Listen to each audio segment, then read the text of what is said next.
దత్త వ్లాగ్స్కి స్వాగతం. ఈరోజు దత్తాత్రేయుడు నా జీవితంలో చేసిన లీల గురించి మీతో పంచుకోబోతున్నాను.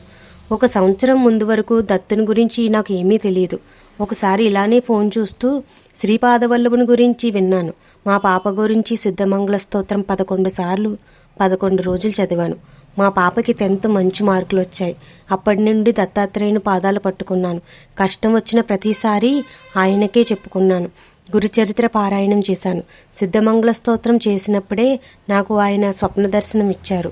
సిద్ధమంగళ స్తోత్రం చాలా మహిమ కలది. నిష్టగా సిద్ధమంగళ స్తోత్రం 11 సార్లు 11 రోజులు చదివితే మన కోరిక తప్పకుండా తీరుతుంది. దత్తుడికి పెద్ద పెద్ద పూజలు చేయనక్కర్లేదండి. మనస్ఫూర్తిగా ఒక్కసారి దత్తా అని పిలిస్తే చాలు పలుకుతాడు. స్మరణ మాత్రం సంతృష్టుడు. స్వామి ఆయనని స్మరిస్తే చాలు పొంగిపోతాడు. ఈ సిద్ధమంగళ స్తోత్రం చదివి 11 రోజుల తర్వాత స్వామి దర్శనం చేసుకుని 11 మందికి అన్నదానం చేస్తే ఏదో ఒక రూపంలో స్వామి ఆ భిక్షను స్వీకరిస్తారు. నేను సిద్ధమంగళ స్తోత్రం చేశాక భోజనం తీసుకువెళ్తున్నాను. ఎవరికైనా లేని వాళ్ళకి పెడదామని. మా ఊరిలోనూ ఎక్కడి నుంచో ఒక ఆయన వచ్చారు.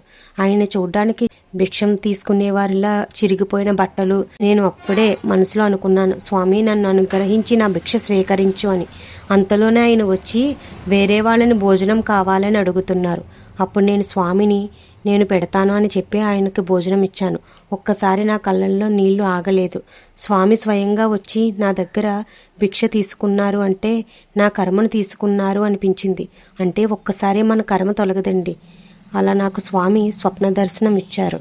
ఈ సిద్ధమంగళ స్తోత్రానికి చాలా మహిమ ఉన్నదండి. ఇది ఎలా చెయ్యాలో నెక్స్ట్ వీడియోలో చెప్తాను. సబ్స్క్రైబ్ చేసుకోండి. పార్ట్ 2 కావాలంటే కామెంట్ బాక్స్లో కామెంట్ చేయండి.